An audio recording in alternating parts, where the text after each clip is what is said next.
Section 4. The economy. The next administration must prioritize the economic prosperity of ordinary Americans. For several decades, establishment elites have failed the citizenry by refusing to secure the border, outsourcing manufacturing to China and elsewhere, spending recklessly, regulating constantly, and generally controlling the country from the top down rather than letting it flourish from the bottom up. The proper role of government, as was articulated nearly 250 years ago, is to secure our God-given, unalienable rights in order that we might enjoy the pursuit of happiness, the benefits of free enterprise, and the blessings of liberty. Finding the right approach to trade policy is key to the fortunes of everyday Americans. In Chapter 26, President of the Competitive Enterprise Institute Kent Lassman and former White House Director of Trade and Manufacturing Policy Peter Navarro debate what an effective conservative trade policy would look like. Lassman argues that the best trade policy is a humble, limited government approach that would encourage free trade with all nations.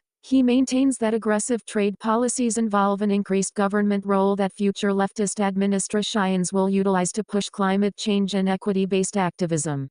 Focusing more on gross domestic product, GDP growth and on median income, he writes that people mistakenly believe that U.S. manufacturing and the U.S. economy are in decline when in truth American manufacturing output is currently at an all-time high. Meanwhile, we continue to experience record-setting real GDP despite our long-run decline in manufacturing employment. Lassman does not think that an aggressive U.S. trade policy would lead to more manufacturing jobs. Rather, he writes, Federal Reserve research shows that the economy Section 4, 658, mandate for leadership, the conservative Trump administration's steel tariffs, and the retaliatory tariffs levied by other nations in response, have cost about 75,000 manufacturing jobs while creating only about 1,000 jobs in the steel industry. Furthermore, he writes that protectionism and similar progressive policies tend to weaken American security. Lassman maintains that trade creates peace, and if China weren't so reliant upon trade with the U.S., it would be much more unstable and dangerous. He thinks American influence in China, internet memes, fashion, movies, can play a vital role in helping to turn China from an authoritarian threat into a freer and less hostile power, ultimately. Lassman believes that we should lower or repeal tariffs, including eliminating the destructive Trump-Biden tariffs, in order to make goods more affordable for Americans. He thinks free trade will improve our economy, enhance our national security, and keep future left-leaning Congresses from insisting that future left-leaning presidents negotiate for as many trade-unrelated provisions as possible to benefit labor and green constituencies. Navarro disagrees with Lassman almost across the board. He writes, trade policy can and must play an essential role in an American manufacturing and defense industrial base renaissance which he says is crucial to our country's future. But two forces in particular are pushing America in the opposite direction. First, the World Trade Organization's WTO most favored nation rules encourage our trade partners to adopt high tariffs, which lead to our chronic trade deficits and make us the globe's biggest trade loser and victim of unfair, unbalanced, and non-reciprocal trade. For example, Navarro writes, tariffs on imported automobiles are 2.5% in the US, 10% in the European Union, and 15% in China. Second, China's economic aggression in the form of tariffs, non-tariff barriers, dumping, counterfeiting and piracy, and currency manipulation further weakens our manufacturing and defense industrial base even as the fragility of globally dispersed supply chains has been brought into sharp relief by the COVID-19 pandemic. In contrast to Lassman, Navarro thinks that trade deficits matter a great deal. He writes that offshoring not only suppresses the real wages of American blue-collar workers and denies millions of Americans the opportunity to climb up the rungs of the ladder to the middle class, but it also raises the specter of a manufacturing and defense industrial base that, unlike our experience in World Wars I and II, will not be able to provide the weapons and materiel that would be needed should America enter another major world war. Also, China controls much of the world's pharmaceutical production and supply chains. It is therefore essential, he writes, that our trade policy be guided by the principle of reciprocity whereby we coax other countries into lowering their trade barriers if possible and raise ours as necessary. Moreover, he says we should decouple our economy from China's. China's goal, Navarro says, is to shift the world's manufacturing and supply chains to its soil, thereby strengthening its defense industrial base and associated. 659, Section 4, the economy warfighting capabilities. He writes, every year,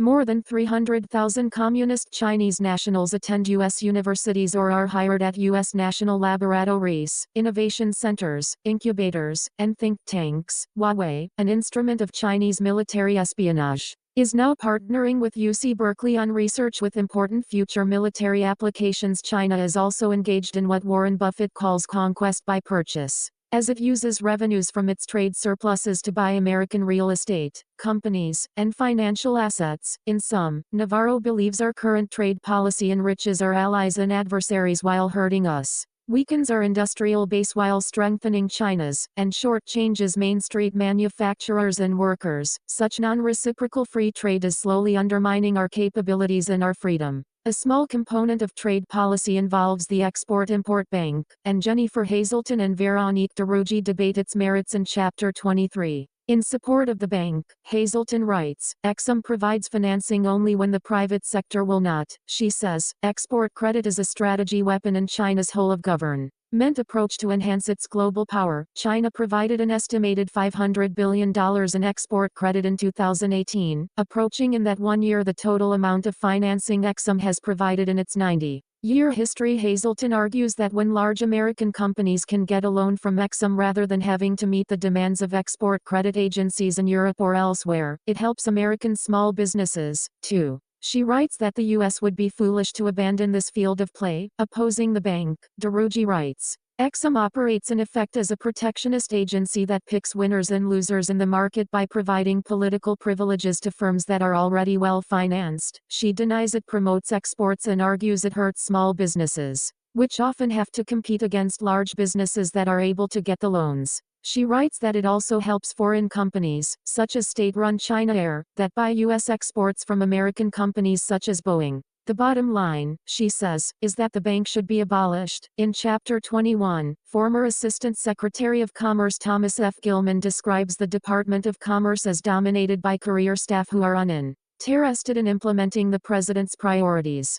The department clearly needs far more political leadership, including at the Census Bureau, as Gilman notes. The Census Bureau, unlike much of the federal government, has a constitutionally required mission. Yet the 2020 census was at least somewhat compromised by overly risk-averse COVID policies that prevented census field representatives from going door-to-door for much of that year. The Census Bureau's website, one of the worst in the federal government, buries crucial statistics where only academics or advocates are likely to find them. In addition, Gilman writes that a new administration should ensure that the Bureau of Economic Affairs, also housed at Commerce, conducts its statistical analysis in a consistent and objective manner. 660. Mandate for leadership.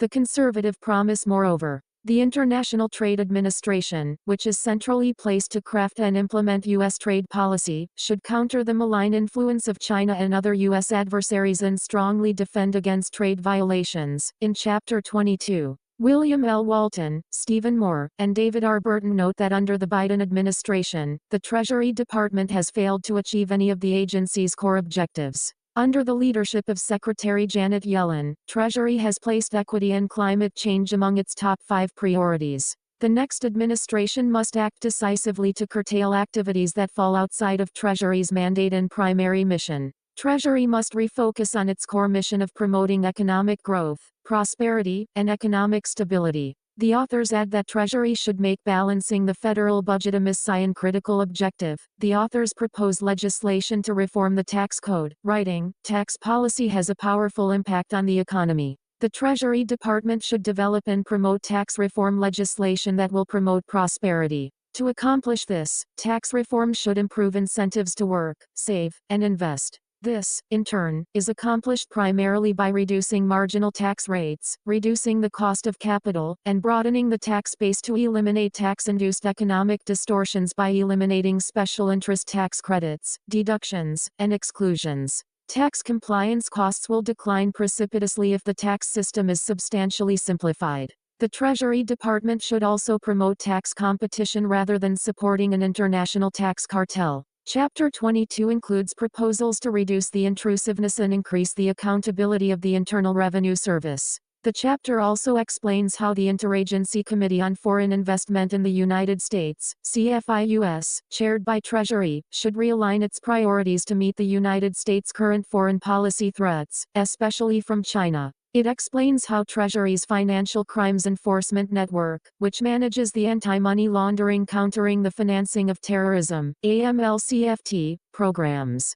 can be improved to reduce the burden on small firms and improve the effectiveness of the AML-CFT regime. In Chapter 25, Karen Kerrigan describes the Small Business Administration (SBA) as a sprawling, unaccountable agency replete with waste, fraud, and mismanagement and guilty of mission creep. Moreover, its initiatives aimed at inclusivity are in fact creating exclusivity and stringent selectivity in deciding what types of small businesses and entities can use SBA programs, according to Kerrigan. The Office of Advocacy is one of the bright spots within the SBA that a conservative administration could supercharge to dismantle extreme regulatory. 661, Section 4, the Economy Policies in Advance Limited. Government reforms that promote economic freedom and opportunity. She recommends that it receive a big increase in funding and staffing and then undertake a research agenda that includes measuring the total cost that federal regulation imposes on small businesses. This would be one important step in making sure that the SBA under a conservative administration would meet the needs of America's small business owners and entrepreneurs, not special interests. Former White House Director of the Domestic Policy Council Paul Winfrey writes in Chapter 24 that the Federal Reserve actually causes inflationary and recessionary cycles. He says, a core problem with government control of monetary policy is its exposure to two unavoidable political pressures. Pressure to print money to subsidize government deficits and pressure to print money to boost the economy artificially until the next election. The Fed has also added a moral hazard due to its history of bailing out private firms when they engage in excess speculation. At a minimum, Winfrey writes, full employment should be eliminated from the Federal Reserve's mandate, requiring it to focus on price stability alone. The Fed should not be allowed to incorporate environmental, social, and governance factors into its mandate. It should be compelled to specify its target range for inflation. Its last resort lending practices, which are directly responsible for too big to fail, should be curbed. Its mission, and alternatives to the Fed, should be explored by a commission created for that purpose. And a central bank digital currency, which would provide unprecedented surveillance and potential control of financial transactions, should be rejected. Even more ambitiously, Winfrey suggests that the next administration should think about proposing legislation that would effectively abolish the Federal Reserve and replace it with free banking, whereby neither interest rates nor the supply of money would be controlled by government. Free banking would produce a stable and sound currency and a strong financial system, while allowing lending to flourish alternatively. Winfrey writes, the next administration should consider the feasibility of a return to the gold standard. 21 Department of Commerce Thomas F. Gilman. The Department of Commerce is charged with promoting economic growth, innovation, and competitiveness while providing the data that American businesses need to succeed. Intended to serve with clarity of purpose as the voice of business in any president's cabinet, the Department of Commerce has suffered from decades of regulatory capture, ideological drift, and lack of focus. One long-standing joke maintains that the department, with its lack of coherence, is a holding company for the parts of the federal government that could not be housed elsewhere. Thus, in the 1990s, calls emerged to abolish the department and either spin off, zero out, or consolidate its functions among other entities, one at the same time. The department has a higher profile now than perhaps ever in its history. It possesses key tools to address decades of poor decision-making in Washington and is central to any plan to reverse the precipitous economic decline sparked by the Biden administration and to counter communist China. Both assertions can be equally true, that the department possesses the expertise, programs, and authorities that will be crucial to the success of a conservative presidency, and that its role in the federal bureaucracy would benefit from streamlining and reform. Many programs at the Department of Commerce overlap in whole or part with other governmental programs, and consolidating and streamlining these could increase both accountability and return on taxpayer investment. Any exercise in government-wide budgeting and reform should review the department with an eye toward consolidation, elimination, or privatization that examines the efficiency, effectiveness, and underlying philosophy of each individual component. Though, 664, Mandate for Leadership, the Conservative promise not an exhaustive set of proposals, the next Conservative president should consider whether, the International Trade Administration, ITA, and parts of the Bureau of Industry and Security, BIS, should be streamlined and moved to the Office of the U.S. Trade Representative, USTR, along with the Development Finance Corporation, the U.S. Trade and Development Agency, the Export-Import Bank, and other trade-related programs spread across the federal government, as well as considering whether many of these programs should exist within the federal government. The Economic Development Administration's grant programs, which are among a broad set of duplicative and overlapping federal economic development grant programs, should be consolidated with other programs and/or eliminated. The Bureau of Economic Analysis and Census Bureau, as well as the Department of Labor's Bureau of Labor Statistics, should be consolidated into a more manageable, focused, and efficient statistical agency. The U.S. Patent and Trademark Office, USPTO, should be made into a performance-based organization under the Office of Management and Budget, OMB. Alternatively, the USPTO should be consolidated with the National Institute of Standards and Technology, NIST, in a new U.S. Office of Patents, Trademarks, and Standards, with all non-mission critical research functions eliminated or moved to other, more focused, federal agencies, and the National Oceanographic and Atmospheric Administration, NOAA, should be dismantled and many of its functions eliminated, sent to other agencies, privatized, or placed under the control of states and territories. Almost every element of the department can be viewed through this lens, but with today's political reality and multiple competing congressional committee jurisdictions, drastic structural change to the department is neither imminent nor likely. Thus, this chapter largely accepts the baseline of today's department and proposes a bold, but achievable, set of proposals for an incoming conservative administration. Whatever the imperfections of the Department of Commerce, it is blessed with many quality civil servants and strong statutory authorities that, directed properly, 665, Department of Commerce, can help ensure U.S. success in 2025 and beyond. With that in mind, this chapter focuses primarily on policy, strategy, and occasionally tactics that are either immediately implementable under strong leadership or are critical to mission success. Office of the Secretary. The Office of the Secretary, OS, is somewhat of a misnomer, as very few of the thousands of employees working in the office are dedicated to staffing the Secretary and implementing administration priorities.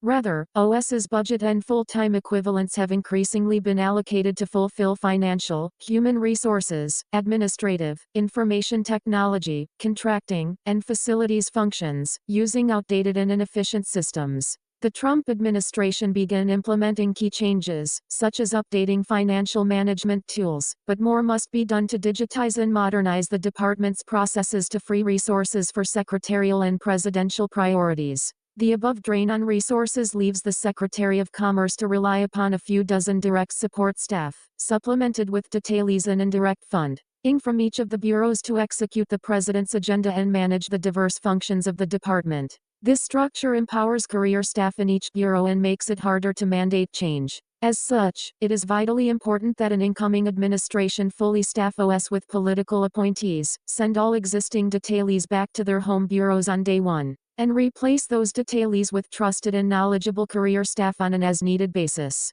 Department of Commerce leadership should also fight to restore direct funding and additional political appointee positions to OS and its constituent parts involved in implementing and communicating the Commerce Secretary's and President's policy priorities, administration, budget, and appropriations. Recent practice has been for career staff to serve as gatekeepers between department leadership and external budget and appropriations partners at the OMB and on Capitol Hill. By serving not just as a central point of contact but as the sole staff-level communicators of departmental priorities, these career officials can, have, and will slow down, and even stop, changes in policy, even at the line office level. Although the following is true at all agencies, it is particularly important at the Department of Commerce that political leadership be immediately installed at the Office of the Chief Financial Officer, CFO, and Assistant Secretary for Administration, ASA, and that political appointees receive a mandate to communicate with external partners alongside career staff at every stage of the budget and appropriations process.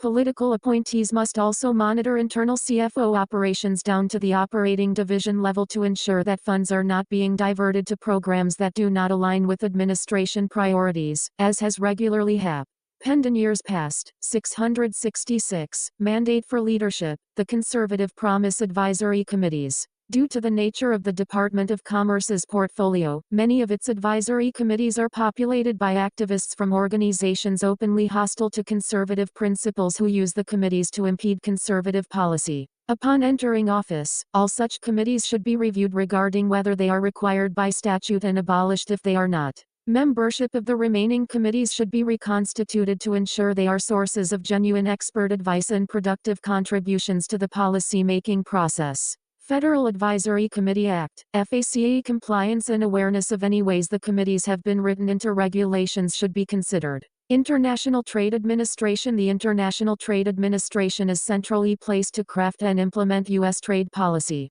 Core to its mission is the expansion of trade and investment and the fostering of job creation, innovation, and economic growth, while also providing research and analysis that support USTR's trade negotiations. IDA carries out this mission on behalf of American workers, ranchers, and families. As discussed elsewhere, historically, conservatives have argued that many federal government trade and investment-oriented functions amount to corporate welfare or protectionism. There is a growing counter-argument within the conservative movement contending that, in a world in which managed trade is the norm rather than the exception, and in which authoritarian governments, especially China, continually seek to undermine U.S. interests, the U.S. cannot unilaterally disarm. To do so would harm the cause of free trade in the long term, and, in any event, Congress is not likely to drastically change the composition or authorization of the IDA. Thus, a policy and management agenda that serves conservative priorities is crucial. In a conservative administration, the IDA should operate with the following priorities: L. Counter the malign influence of China and other U.S. adversaries. L. Enforce agreements vigorously and defend against trade violations. L. Secure access to critical supply chains and technology, and L. Enable the private sector to drive innovation and remain globally competitive. It is important to note that a deeply entrenched set of career senior executive service officials have managed the IDA for over a decade. While most are truly nonpartisan civil servants, some are not. Political leadership must manage accordingly. Strong political leadership is needed in its policy-making positions from Department of Commerce Day 1 to ensure the Bureau is fully implementing administration policy. An incoming administration should ensure that Assistant Secretary and Deputy Assistant Secretary positions are staffed by appointees as quickly as possible. Enforcement and compliance. Strong enforcement of trade agreements is an indispensable function of the IDA carried out by Enforcement and Compliance, ENC. Free and fair trade is impossible without energetic enforcement of existing agreements and without strong defense against dumping and illegal subsidies. Many free trade advocates consider anti-dumping and countervailing duty laws, AD/CVD, to be protectionist and thus antithetical to the conservative free market position. In their view, AD/CVD laws are overused, abused by certain industries, and harmful to American economic competitiveness by increasing costs to downstream industries. Other conservatives maintain that AD/CVD tariffs are not conventional tariffs, but rather corrective actions meant to address anti-free market activities by other governments, a scalpel, not a hammer. In the short term, this may mean higher costs for U.S. businesses and consumers on a limited number of products from certain offending countries. But those higher prices correct existing price distortions in the marketplace and ultimately ensure the healthy operation of market forces in the long term and a level playing field for U.S. manufacturers. Whatever the case, improvements to the current system must be made to both protect U.S. consumers and companies from improperly applied duties and defend against trade distorting actions by other governments. Procedures governing the day-to-day administration of proceedings, as well as policies driving critical decisions and proceedings, require a fresh look.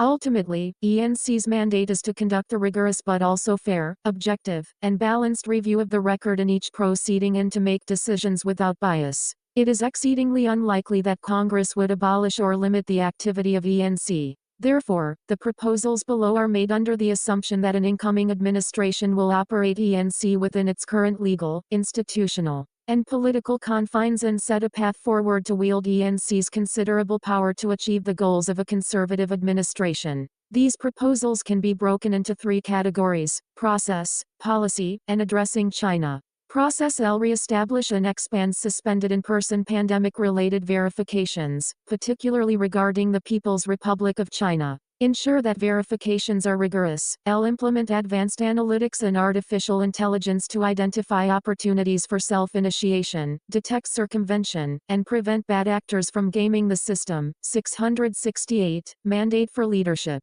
The conservative promise L. Accelerate front-end work on reviews as opposed to constantly pushing against statutory deadlines. L. Work with Customs and Border Protection, CBP and other relevant agencies to address circumvention and duty evasion, and promote policies that encourage full duty collection to ensure the integrity of AD/CVD and circumvention orders. L. Work with CBP, the Department of Justice, the Department of Treasury, and other relevant agencies to aggressively pursue importers of record and other beneficiaries for unpaid duties, and consider policy changes to reduce uncollected duties in the future. L. Work, pursuant to the above, with interagency partners and AD/CVD cases to either require foreign importers of record, IRs, to make cash deposits far in excess of established duty rates at the time of entry of AD/CVD merchandise, require IRs to register sufficient U.S. assets to ensure timely payment of duties, or otherwise prohibit IRs from importing AD/CVD merchandise. L. Conduct the regulatory capture audit and put guardrails in place to address improper exercise of bureaucratic prerogative.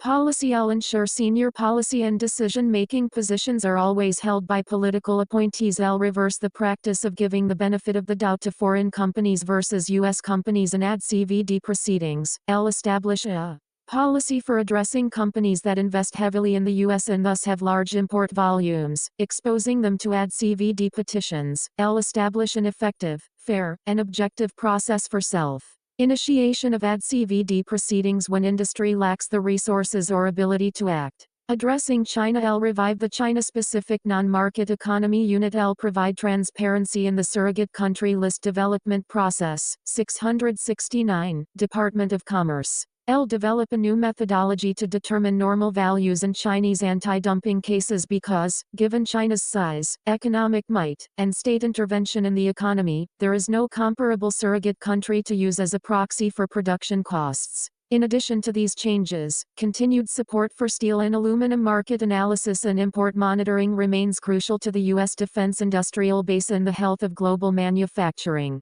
Without these functions, it is difficult to address massive subsidization, overcapacity, and dumping by China. Industry and analysis. Industry and analysis. INA consists of a team of economists and industry experts that provides important analysis to partners across the government, including the White House and USTR, as well as the public. As the Department of Commerce's Committee on Foreign Investments in the United States, CFIUS, lead, INA performs crucial work to ensure that the proper economic impact supply chain analysis is brought to national security risk assessments. This analysis is needed for CFIUS to be an effective tool in preventing China and other adversaries from exploiting the U.S.'s open investment climate. INA also provides impact assessments and economic modeling for policy options under administration consideration, plays a critical role in identifying trade barriers and providing industry-specific expertise for USTR during free trade agreement, FDA negotiations, and does indispensable work ensuring cross-border data flows, particularly with Europe, remain open and relatively unrestricted. However, outside of these functions, implementation of INA's mission as an intellectual engine for U.S. trade and investment policy can often lack energy and focus. For instance, the top market reports that represent a large volume of INA work do not serve a specific strategic function and could be better replaced by industry competitiveness assessments in critical sectors of the economy. Strong and capable leadership is needed in INA to ensure administration priorities permeate the organization and that staff support administration priorities. INA produces a mandatory report to Congress regarding the miscellaneous tariff bill, which focuses solely on U.S. capacity in the goods being considered for tariff exclusions and does not include highly relevant information on capacity among FDA partners and close allies. The resulting final report has thus been used to lobby for tariff reductions on thousands of imports from China without concern for any other factors. This lack of priority given to FDA partners is troubling. Going forward, INA should be permanently restructured to perform supply chain analysis on an ongoing basis for the U.S. government, identifying potential vulnerabilities like those exposed by the pandemic and resulting shortages in everything from semiconductors to baby formula. Furthermore, permanent standing teams should be established and staffed by properly aligned political appointees and trusted career staff to analyze and spur action on the following priority policy issues. 670. Mandate for leadership.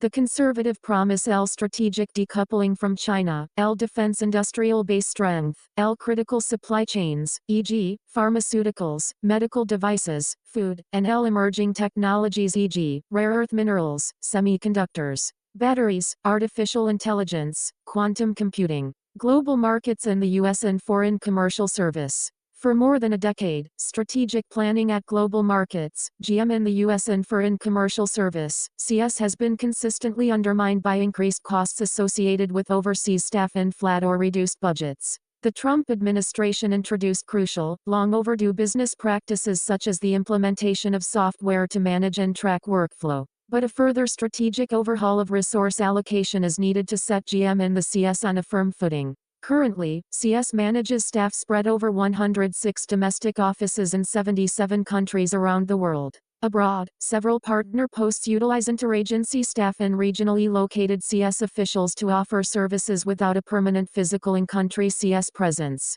Given the rapidly rising costs imposed by the State Department on CS posts overseas, a drastic expansion of this model is likely needed. CS resources should be distributed according to the following set of priorities: L. Value in countering the malign influence of adversaries, particularly China, L. Value in fostering U.S. innovation, L. Value in maintaining access to critical supply chains and technology, L. Difficulty for U.S. companies in gaining market access without CS involvement, and L. Potential untapped export market size and likelihood of expansion. Ultimately, difficult decisions must be made about the value of CS posts and whether individual posts can be justified given current resources and the above criteria. If the State Department deems the diplomatic value of a permanent in-country CS post to be vital to the national interest, then states should bear more of the cost of maintaining that post. Global markets should also consolidate and elevate the advocacy center and select USA as relatively low-cost tools to drive large-scale export transactions. 671. Department of Commerce and Foreign Direct Investment, FDI.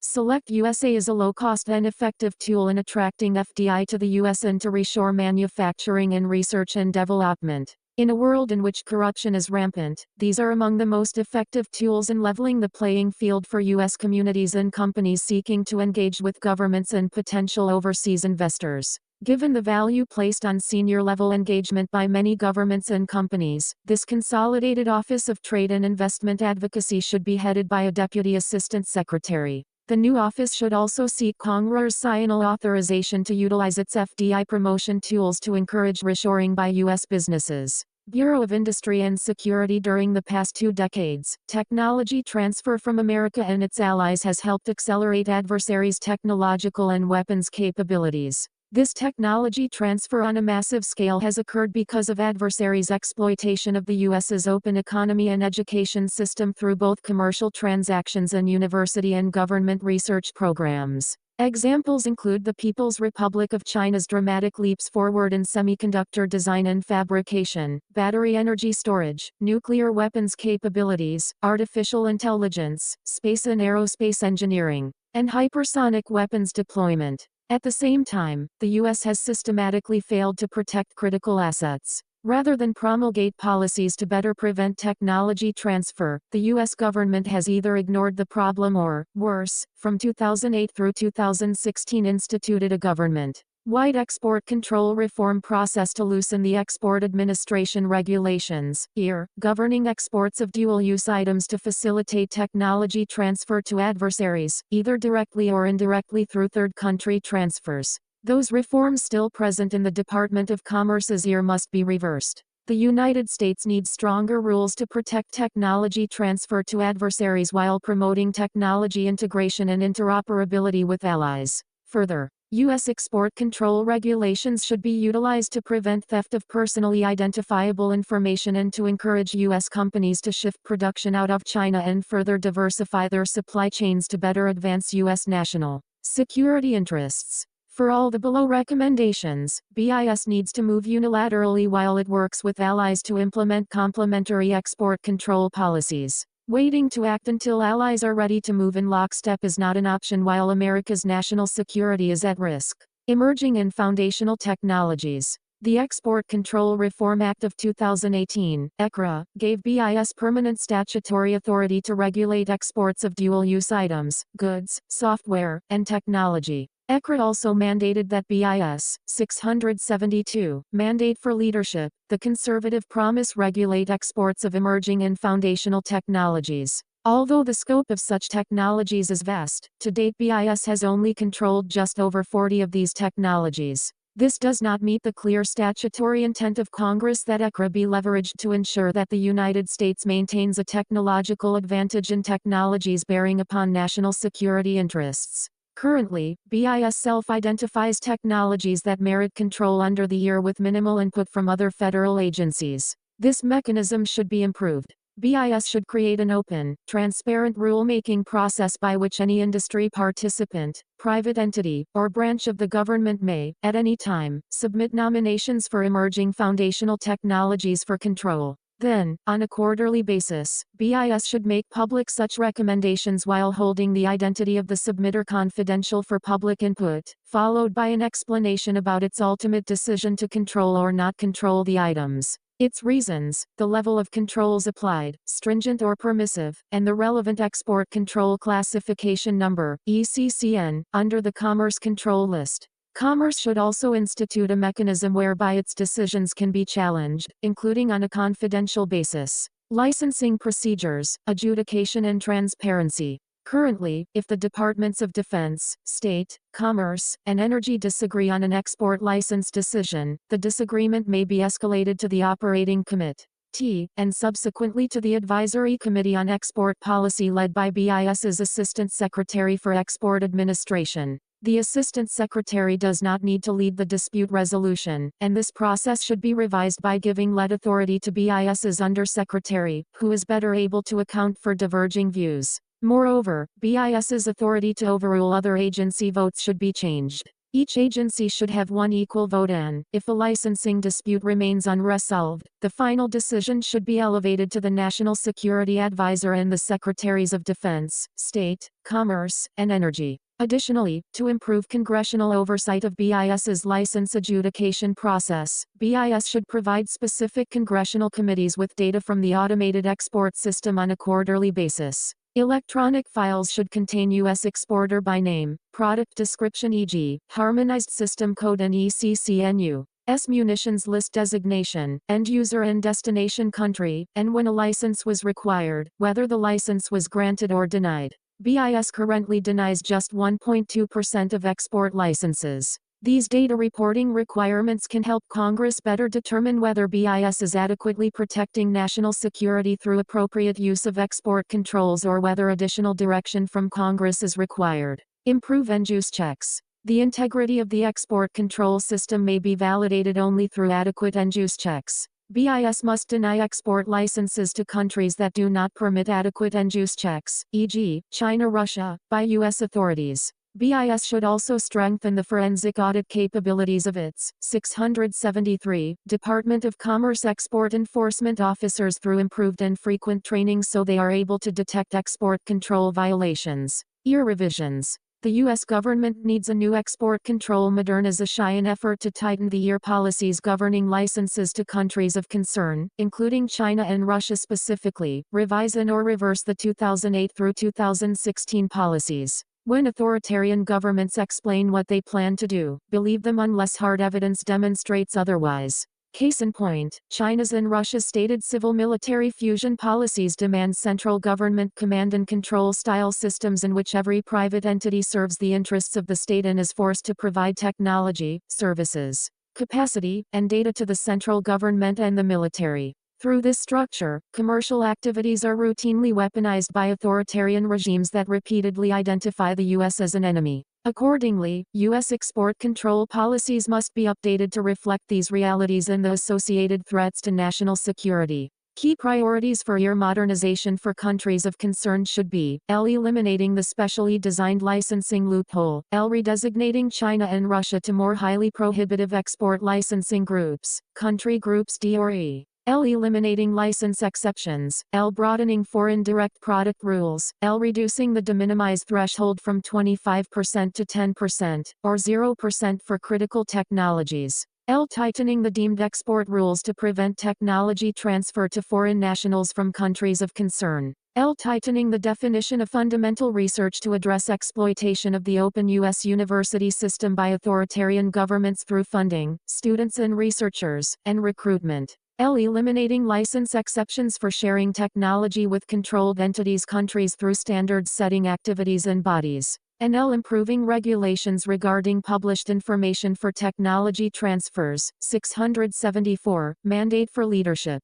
The conservative promise the next few years will prove or disprove the assertion that the U.S. stands on the precipice of a Cold War with China. Many believe that a Cold War has already begun. If so, then strategic decoupling from China is necessary and, fundamentally, any exports of goods, software, and technology to countries of concern, whether directly or indirectly, should be prohibited or controlled in the absence of good cause, e.g., humanitarian and medical aid, food aid. Entity list and sanctions. There are currently just over 500 Chinese and over 500 Russian companies on the Department of Commerce's entity list, which regulates exports of controlled and uncontrolled items to designated entities. Given China's civil-military fusion strategy and Russia's massive war efforts facilitated by a broad range of the Russian economy, BIS must add more entities to the entity list and apply a license review policy of denial that prohibits exports to these entities. Entity list parties that violate export controls should be placed on the BIS denied persons list, and thereby lose export privileges and, if the violations are significant enough, they should also be sanctioned by the Department of Treasury. Data transfer and apps used for surveillance. Department of Commerce leadership should work across government agencies to address privacy and data concerns arising out of big tech from national security and export control perspectives. In particular, they should draft and implement an executive order EO based on the International Emergency Economic Powers Act, which expands export control authority beyond ECRA's scope, goods, software, technology, to regulate and restrict exports of U.S. persons' data to countries of concern. The EO should establish a framework for the types of personal data subject to export controls and licensing policy by country, and the BIS should implement the EO through regulations. BIS should additionally designate app providers, such as WeChat and ByteDance TikTok, known for undermining U.S. national security through data collection, surveillance, and influence operations, to the entity list. This listing would prevent app users from program updates, which would quickly make these apps non-operational in the United States. National Oceanic and Atmospheric Administration breakup NOAA. The single biggest Department of Commerce agency outside of decennial census years is the National Oceanic and Atmospheric Administration, which houses the National Weather Service, National Marine Fisheries Service, and other components. NOAA garners $6.5 billion of the department's $12 billion annual operational budget and accounts for more than half of the department's personnel in non-decadal census years, 2021 figures. NOAA consists of 6 main offices: L. The National Weather Service NWS, 675, Department of Commerce L. The National Ocean Service, NOS, L. The Oceanic and Atmospheric Research, or, L. The National Environmental Satellite Data and Information Service, NESDIS, L. The National Marine Fisheries Service, NMFS, and L. The Office of Marine and Aviation Operations and NOAA Corps. Together, these form a colossal operation that has become one of the main drivers of the climate change alarm industry and, as such, is harmful to future U.S. prosperity.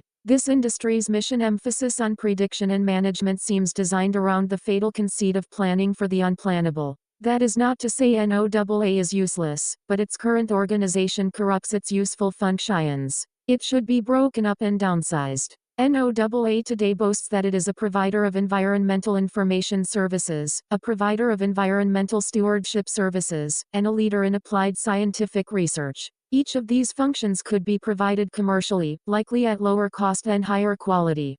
Focus the NWS on commercial operations. Each day, Americans rely on weather forecasts and warnings provided by local radio stations and colleges that are produced not by the NWS, but by private companies such as AccuWeather. Studies have found that the forecasts and warnings provided by the private companies are more reliable than those provided by the NWS. 2. The NWS provides data the private companies use and should focus on its data gathering services. Because private companies rely on these data, the NWS should fully commercialize its forecasting operations. NOAA does not currently utilize commercial partnerships as some other agencies do. Commercialization of weather technologies should be prioritized to ensure that taxpayer dollars are invested in the most cost-efficient technologies for high-quality research and weather data. Investing in different sizes of commercial partners will increase competition while ensuring that the government solutions provided by each contract is personalized to the needs of NOAA's weather programs.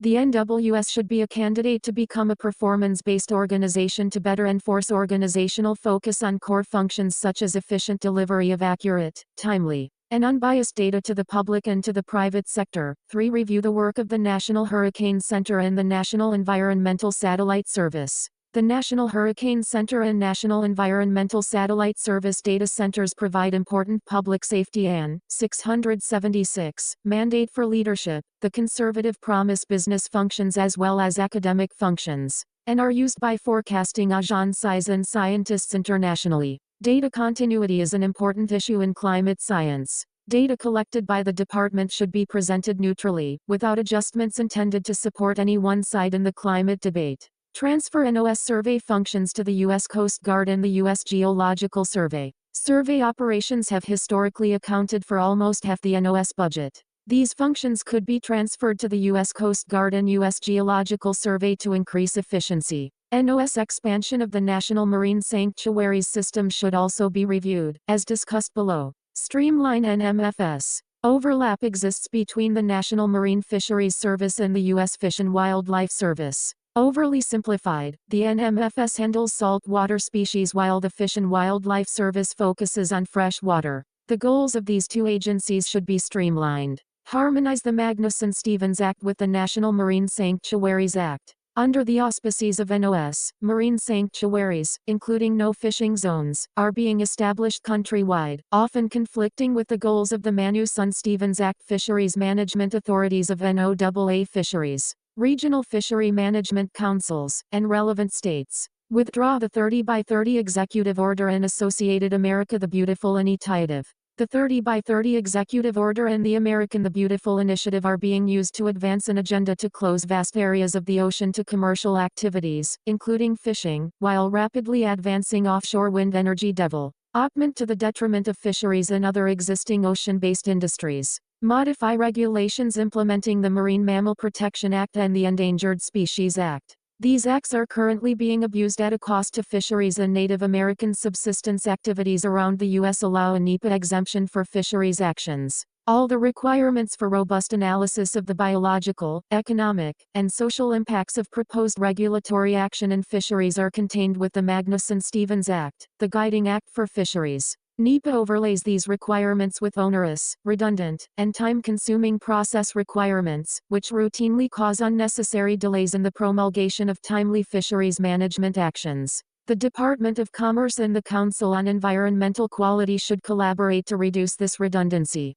Downsize the Office of Oceanic and Atmospheric Research, or provides theoretical science, as opposed to the applied science of the National Hurricane Center. Or is, however, the source of much of NOAA's climate alarmism. The preponderance of its climate change research should be disbanded. Or is a large network of research laboratories, an undersea research center, and several joint research institutes with universities. These operations should be reviewed with an aim of consolidation and reduction of bloat. 677. Department of Commerce break up the Office of Marine and Aviation Operations and reassign its assets to other agencies during this process. The Office of Marine and Aviation Operations, which provides the ships and planes used by NOAA agencies, should be broken up and its assets reassigned to the General Services Administration or to other agencies. Use small innovation prizes and competitions to encourage high-quality research. Lowering the barriers of entry for startups and small businesses will also provide greater innovation without excessive increases in spending. Reaching beyond traditional partnerships for innovative engagement tools that encourage entrepreneurial innovation will allow NOAA's research programs to adapt more quickly to the world's changing needs. Multiple competitions should take place in cities to attract a variety of innovators and investors to propel innovation forward in a way that benefits the needs of NOAA. Ensure appointees agree with administration aims. Scientific agencies like NOAA are vulnerable to obstructionism of an administration's aims if political appointees are not wholly in sync with administration policy. Particular attention must be paid to appointments in this area. Elevate the Office of Space Commerce. The Office of Space Commerce is the executive branch advocate on behalf of the U.S. commercial space industry. This office should be the vehicle for a new administration to set a robust and unified whole-of-government commercial space policy that cements U.S. leadership in one of the most crucial industries of the future. The office's current mission has been lost owing to its position within Nestis, which sees no role for itself in advancing the industry and the space economy, including ensuring global competitiveness. OSC is, by law, the Department of Commerce's lead on space policy and must therefore link directly to all the bureaus and other organizations within the department. The office needs to be returned to OS, within which it existed for the first 2 decades of its existence. From OS, the office could serve as a coordinating entity for the whole of government commercial space policy desperately needed to secure America's place as the global leader in commercial space operations. There presently exists no unified U.S. government policy on commercial space operations, with the Federal Communications Commission largely responsible for establishing space policy by default through its regulation of radio spectrum licenses. Now that routine space operations are commercially viable, it is critical that a new administration establish reasonable government policies that ensure the U.S. will continue to be the flag of choice for commercial space activities. The President should, by executive order, direct the Office of Space Commerce, working with the National Space Council, to establish a whole-of-government policy for licensing and oversight of commercial space operations. 678. Mandate for leadership.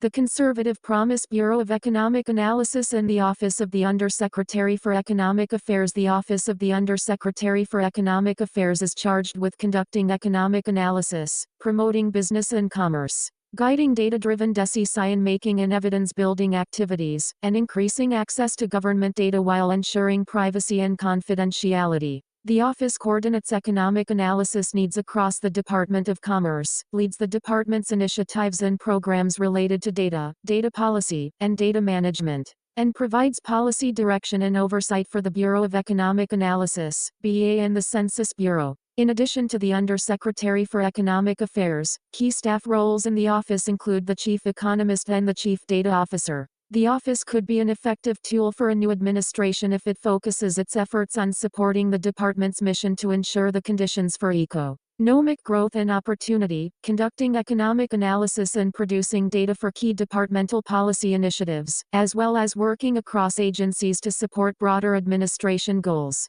As the office charged with providing policy direction and oversight for BEA and the Census Bureau, new leadership should take an early and active role within both bureaus. BEA is a federal statistical agency under the Office of the Undersecretary for Economic Affairs. BEA's mission is to promote a better understanding of the U.S. economy by providing timely, relevant, and accurate economic accounts data in an objective manner. BEA is responsible for producing economic indicators such as the U.S. gross domestic product, GDP, state and local GDP estimates, foreign trade and investment statistics, industry data, and consumer spending numbers. The data produced by BEA are used by government and business decision makers to understand the state of the nation's economy. A new administration should ensure that BEA conducts its statistical analysis in a consistent and objective manner, with the Undersecretary for Economic Affairs taking a strong interest in BEA's operations and data products. A new administration should also study the feasibility of merging all statistical agencies, Census Bureau, Bureau of Economic Analysis, and the Department of Labor's Bureau of Labor Statistics, etc., under one bureau to increase efficiency and better coordinate cross-departmental issues. Census Bureau. The Census Bureau's core mission is to execute the executive branch's constitutional mandate to conduct a census every 10 years, but its activities have steadily grown and shifted to include the economic census. American Communities Survey, and further functions outside of its core mission. An incoming conservative administration should focus on three areas: day-to-day management, the decennial census, and other programs. Each of these will Department of Commerce need to be addressed at every stage of the transition and policy implementation process, and will require that both committed political appointees and like-minded career employees are immediately put in place to execute a conservative agenda. These will need to be placed both in the Census Bureau and in key department-level managerial positions, such as those in the CFO's office. Day-to-day management command and control. Strong political leadership is needed to increase efficiency and align the Census Bureau's mission with conservative principles.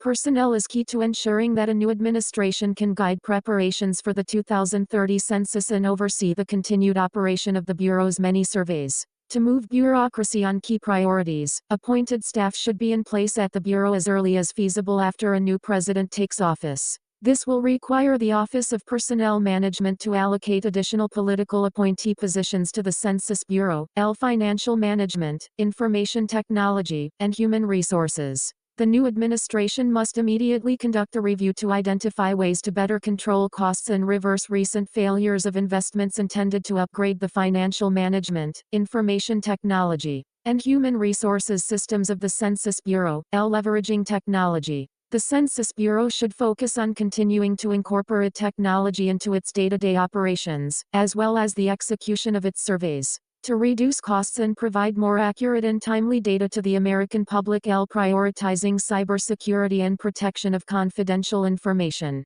Because much of the data collected by the Census Bureau include personal and confidential information, a focus on protecting data and implementing proper data protocols is necessary to ensure compliance with the legal requirements of Title 13. Decennial Census fully vet existing planning and budgeting from day one. Planning and budgets for the 2030 decennial census will be finalized in fall 2025, including many decisions on how to use, develop, and administer the count. An incoming administration should immediately audit the Life Cycle Cost Estimate, LCCE, for the 2030 census and conduct a new LCCE if necessary. This will ensure that budget requests are accurate and up to date. And 680, mandate for leadership.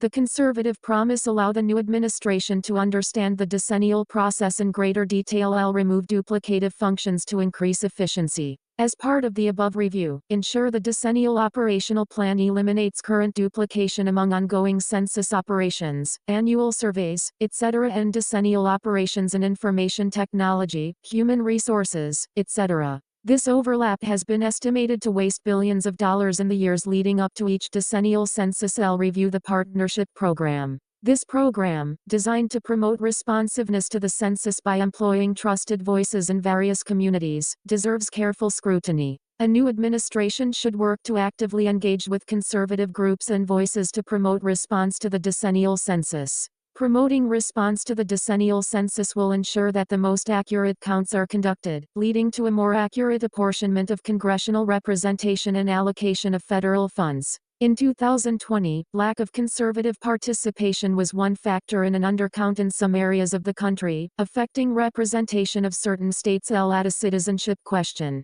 Despite finding that the Trump administration's addition of the citizenship question to the 2020 decennial census violated the Administrative Procedures Act, the Supreme Court held that the Secretary of Commerce does have broad authority to add a citizenship question to the decennial census. Any successful conservative administration must include a citizenship question in the census. Asking a citizenship question is considered best practice even by the United Nations. By law, the Census Bureau must deliver the decennial census subjects topics to Congress 3 years before Census Day, in this case, by April 1, 2027. Questions must be presented to Congress 2 years before Census Day, April 1, 2028. Review forthcoming changes to race and ethnicity questions. The current administration has announced its intent to change data collection methods regarding race and ethnicity by combining the two questions on the decennial questionnaire and increasing the number of available options. A new conservative administration should take control of this process and thoroughly review any changes. There are concerns among conservatives that the data under Biden administration proposals could be skewed to bolster progressive political agendas. Government data should be 681, Department of Commerce unbiased and trusted, and an incoming conservative administration should ensure that is the case. This work must be coordinated with the Office of Management and Budget, which governs federal data collection standards via its statistical directives. Reevaluate all decennial census questions. Determine how best to optimize use of the decennial census to determine whether current or additional questions provide added value in coordination with other departments that utilize the information. Overly intrusive questions or less crucial data should either be moved to another survey or removed from census programs entirely. Other census programs. The American Communities Survey. After the decennial census, the next biggest statistical survey conducted by the Census Bureau is the American Communities Survey, ACS. As with the decennial census, each question should be carefully reviewed to ensure the data are useful and that the questions are not overly intrusive.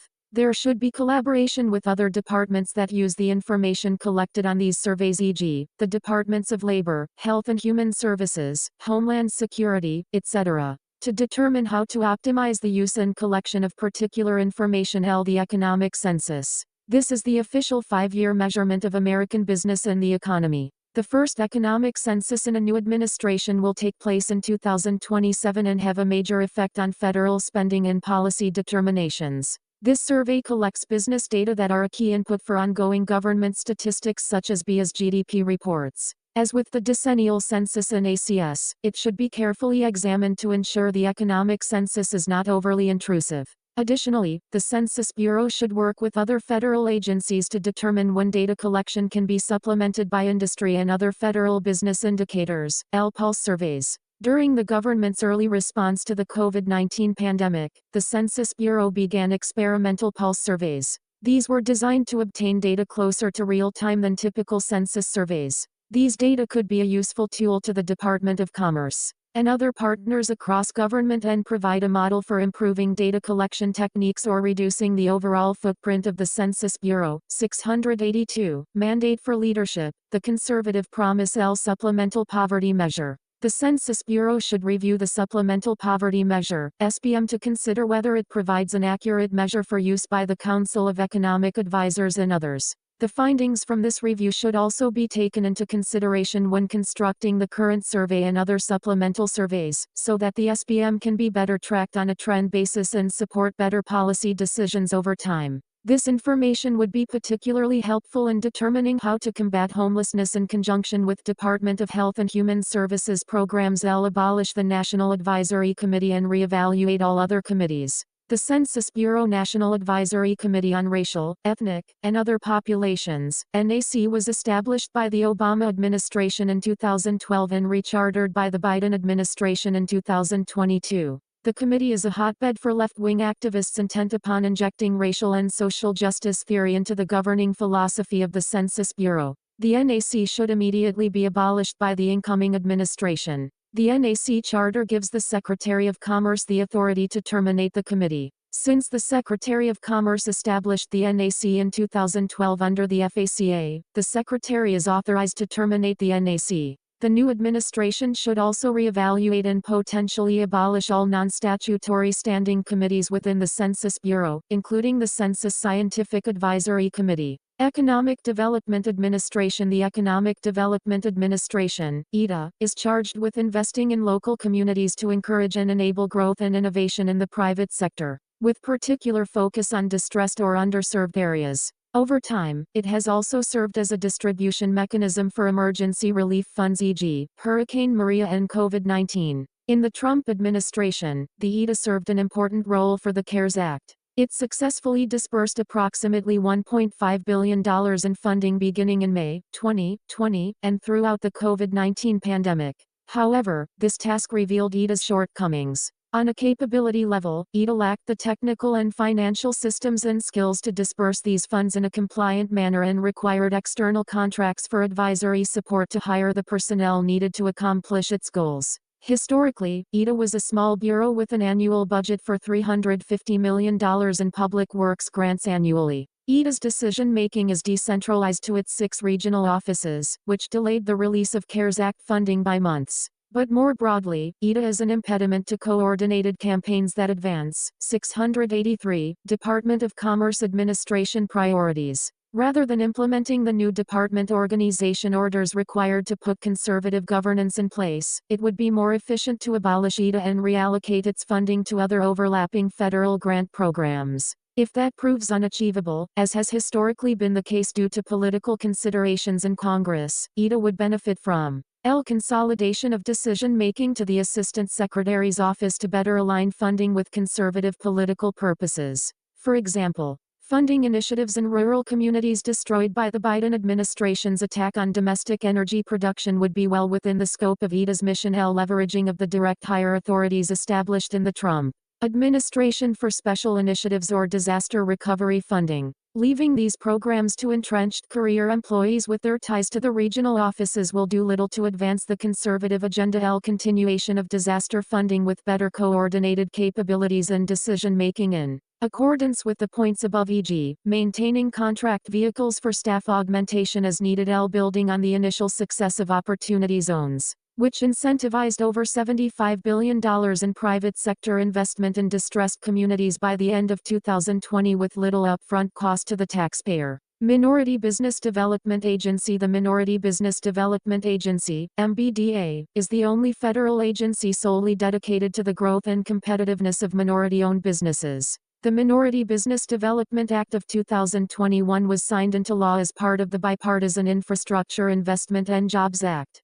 This legislation made MBDA a permanent federal agency, created a Senate-confirmed undersecretary position, and expanded programs and outreach. The Act authorizes the creation of regional offices in rural business centers, increasing the number and scope of existing grant programs supporting MBDA business centers. Mandates grants to minority-serving institutions to cultivate future generations of minority entrepreneurs, and 684, mandate for leadership. The Conservative Promise establishes a Minority Business Advisory Council to advise the Undersecretary on supporting minority-owned businesses. MBDA was established in 1969 by President Richard Nixon under Executive Order 114584 as the Office of Minority Business Enterprise and the Advisory Council for Minority Business Enterprise. Its purpose was to strengthen and preserve minority business enterprises, MBEs, and to coordinate among MBEs and other groups such as state and local governments and trade associations.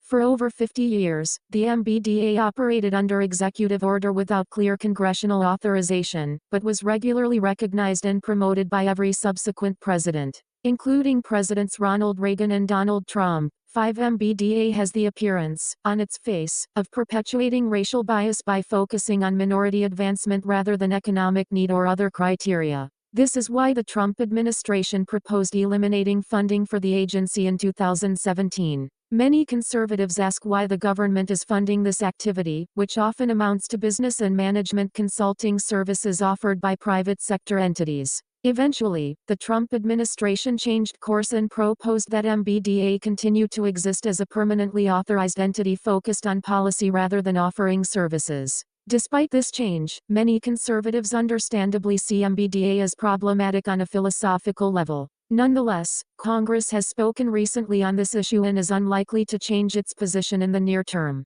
In 2017, MBEs represented one-third of all U.S.-owned businesses, with almost 9 million employees, generating $1.7 trillion for the U.S. economy. 6. As such, a conservative administration is best served by approaching MBDA as a tool to be leveraged in the fight to deliver economic opportunity to all Americans and to produce an economy centered on equal opportunity, free markets, innovation, and growth. Conservative leadership at MBDA should focus the organization on conducting policy analysis on the benefit of free markets, the evils of socialism and communism, and the destructive effect of taxes and regulations on minority businesses. Ensuring MBDA business centers operate efficiently with strict oversight of funding, clear metrics for success, and consequences for poor performance. Creating policy level operational priorities geared toward private sector action over government action with public-private partnerships serving as a necessary middle ground. 685. Department of Commerce. L. Establishing MBDA as a data and research clearinghouse for minority business enterprises and policymakers. L. Coordinating amongst cabinet agencies, state and local government, and trade associations to best leverage resources and encourage growth and innovation. And L. Evaluating the harmful effects of unfair trade practices on minority-owned businesses and their employees. U.S. Patent and Trademark Office. The U.S. Patent and Trademark Office carries out a core constitutional mandate from Section 8, Article 1, the Congress shall have power, to promote the progress of science and useful arts, by securing for limited times to authors and inventors the exclusive right to their respective writings and discover IES, strong intellectual property, IP. Protections form the bedrock of American business and are a key factor in making the U.S. economy the most innovative in the world. As such, a conservative administration must constantly work to strengthen IP rights and combat the incorrect view that strong IP rights somehow limit innovation. Political leadership in a new conservative administration should support like-minded countries as candidates for leadership in the World Intellectual Property Organization and build strong relationships with international partners to strengthen intellectual property rights. Examine patent eligibility requirements in Section 101 of the Patent Act 7 and support internal and/or legislative reforms to enable U.S. leadership in critical and emerging technologies such as quantum computing, 5G, and artificial intelligence. Take a balanced approach to the Patent Trial and Appeal Board and prioritize rapid and transparent processing of applications and appeals. Work with administration partners and Congress to find and punish trademark infringers and counterfeiters. Oppose efforts to provide intellectual property waivers for cutting-edge technologies, including for COVID-19 vaccines and therapeutics, through the World Trade Organization's trade-related aspects of intellectual property rights agreement or any other mechanism. 686. Mandate for leadership. The conservative promise. National Institute of Standards and Technology. The National Institute of Standards and Technology is charged with promoting U.S. innovation and competitiveness by advancing measurement science, standards, and technology. NIST carries out cutting-edge research, helps industry establish standards and best practices, and is the nation's foremost authority on measurements. NIST's atomic clock, for instance, maintains the official time of the United States. An incoming administration should evaluate the federal government's civilian research footprint and consolidate those functions while ensuring that any research conducted with taxpayer dollars serves the national interest in a concrete way in line with conservative principles. Beyond this, an incoming administration should privatize the Hollings Manufacturing Extension Partnership.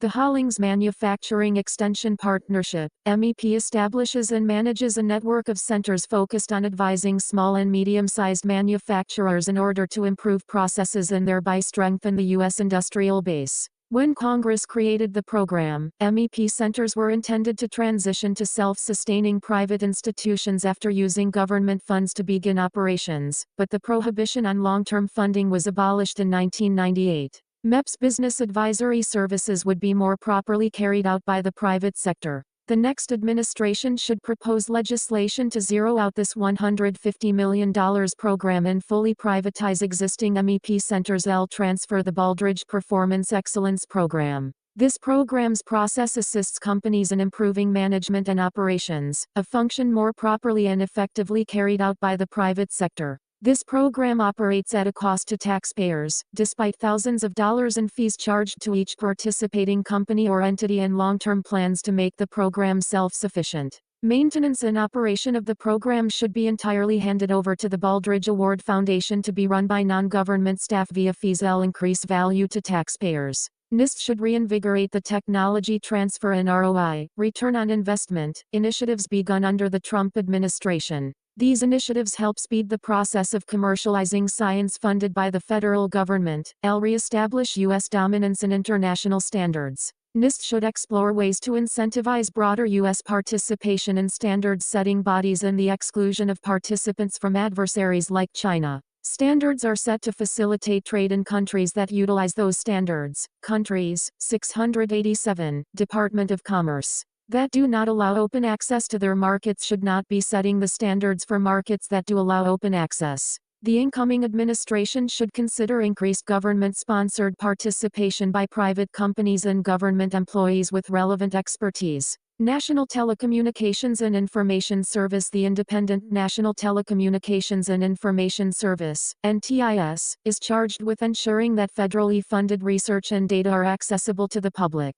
NTIS operates through user fees but is largely obsolete due to modern usage of the Internet by federal agencies and researchers. NTIS's functions should be moved to NIST and consolidated with the tech transfer and ROI initiatives. National Telecommunications and Information Administration. The National Telecommunications and Information Agency, NTIA, is the executive branch's statutory-led on telecommunications and information policy. It focuses on broadband access, spectrum utilization, and other issues that are crucial to the high-tech economy. For decades, NTIA has suffered from organizational malaise and will require strong and energetic leadership by political appointees to implement conservative policies. The next administration will face the primary challenge of rapidly deploying 5G without compromising other priorities. Further recommendations include: support free speech and hold big tech accountable. Immediately conduct a thorough review of federal policy regarding free speech online and provide policy solutions to address big technicians' censorship of speech. Utilize new tools to eliminate threats to national security. Fully implement the Trump administration's Information and Communications Technology and Services (ICS) executive order authorities in a way that ensures long-term success and the legal viability of this new national security tool. 9. Expand utilization of federal spectrum. Begin short-term, temporary leasing of government-allocated spectrum to ensure optimum utilization while preserving federal agency use rights. Support the commercial space industry. Advocate for licensing decisions at the Federal Communications Commission that continue to enable U.S. dominance in the commercial space industry. 688. Mandate for leadership. The conservative promise. Defend U.S. interests in international bodies. Strong representation at the International Telecommunication Union should protect the interests of both private and government users of spectrum. The U.S. has differing needs from many other countries, for instance, because of U.S. government satellites and commercial space industry. NTIA should work with the U.S. delegation to ensure maximum adoption of the U.S. position. Set fresh priorities in broadband grant programs. Reevaluate broadband grant programs and, when possible, establish administration priorities in how each grant is structured. First and foremost, widespread deployment of infrastructure is needed for 5G adoption in rural and ex-urban areas, which will be a key factor in future economic competitiveness for these underserved communities. Review FirstNet. Evaluate the performance and long-term value proposition of FirstNet in view of modern technologies that will render it obsolete. Conclusion: the above policies, strategies, and tactics will set a new administration on firm footing that allows the Department of Commerce to assist the President in implementing a bold agenda that delivers economic prosperity and strong national security to the American people. While many of the department's functions fall outside the remit of the federal government, its unique authorities in diverse areas provide critical tools that can and should be brought to bear in implementing a conservative governing philosophy that keeps Americans safe and provides opportunity for all. Author's note: this chapter includes invaluable input from over a dozen alumni of the Department of Commerce and numerous other members of the 2025 Presidential Transition Project. All contributors to this chapter are listed at the front of this volume, but James Rockus, Nezak Nick, Louis Heinzer, Robert Burkett, Ian Murray, Michael Gonzalez, David Leggett, and Kristen E. Chamer deserve special recognition. The author alone assumes responsibility for the content of this chapter, and no views expressed herein should be attributed to any other individual.